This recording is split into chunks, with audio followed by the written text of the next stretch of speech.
क्या आपने कभी सोचा है, अगर उस रात जेल की दीवारें बोल सकतीं तो क्या बतातीं?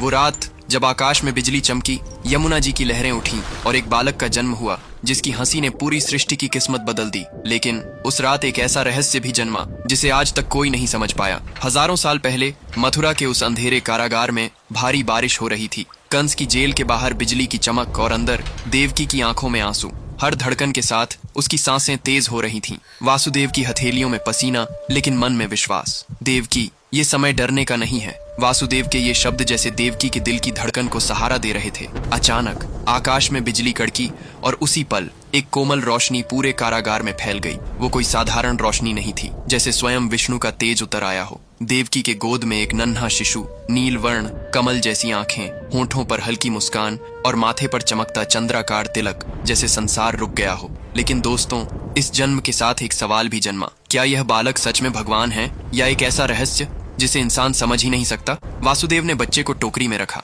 बाहर गरजते बादल, तेज बारिश और उफनती यमुना। हे भगवान, अगर तुम सच में हो तो मुझे यमुना पार करा दो। वासुदेव मन ही मन सोच रहे थे और वे जैसे ही वह यमुना में उतरे, लहरें उनके घुटनों से ऊपर चढ़ गईं। अचानक एक नाग, शेष नाग, ने अपना विशाल फन फैलाकर वासुदेव और उस बालक को बारिश से बचा लिया। लेकिन कहते हैं, उस रात यमुना ने एक रहस्य छुपाया। कुछ वृद्ध भक्त बताते हैं, जब वसुदेव आधे रास्ते पहुंचे, पानी में एक छाया दिखाई दी, जैसे कोई स्त्री सफेद वस्त्र में जल में खड़ी मुस्कुरा रही हो और फिर लहरों में विलीन हो गई। कौन थी वो? आज तक कोई नहीं जानता। कुछ कहते हैं वो गंगा माता का रूप थी, कुछ कहते हैं स्वयं राधा कृष्ण के स्वागत में आई थी। वासुदेव जब गोकुल पहुंचे, नंद बाबा का घर दीपकों से रोशन था। यशोदा माँ गहरी नींद में थीं, लेकिन उनकी बाहों में भी एक नवजात बालिका थी। कहते हैं, जैसे ही वासुदेव ने दोनों बच्चों को बदला, एक अदृश्य शक्ति ने यशोदा के सपनों में कान में कहा, माँ, मैं आ गया। लेकिन दोस्तों, असली रहस्य ये है, यशोदा ने बिना देखे भी महसूस कर लिया था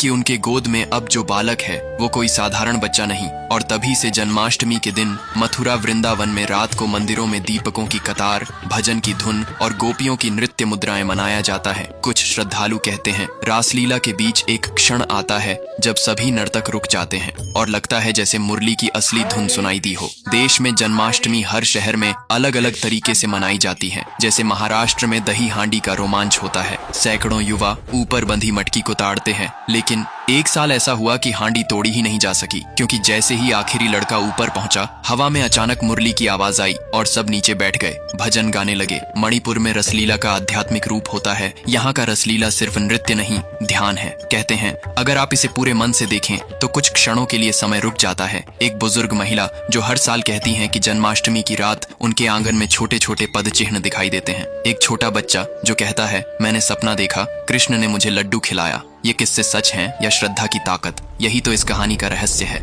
हम फिर लौटते हैं उस पहली रात पर, जब जेल की दीवारें कांप रही थीं, बारिश हो रही थी और एक मुस्कान ने समय रोक दिया था। खुलासा ये नहीं कि भगवान आए, खुलासा ये है कि हर जन्माष्टमी वो मुस्कान हमारे दिल में जन्म लेती है। हम उसे देख पाते हैं अगर हम श्रद्धा से देखें। दोस्तों, जन्माष्टमी सिर्फ कृष्ण के जन्म की रात नहीं, ये हमारी आत्मा के जागने की रात है। इस साल जब आप दीप जलाएं तो मन में एक सवाल जरूर रखें, क्या मैंने वो मुस्कान देखी? अगर हाँ, तो इस वीडियो को शेयर करें ताकि और लोग भी इस अनुभव का हिस्सा बन सकें। कमेंट में लिखें, राधे राधे, जय श्री कृष्णा।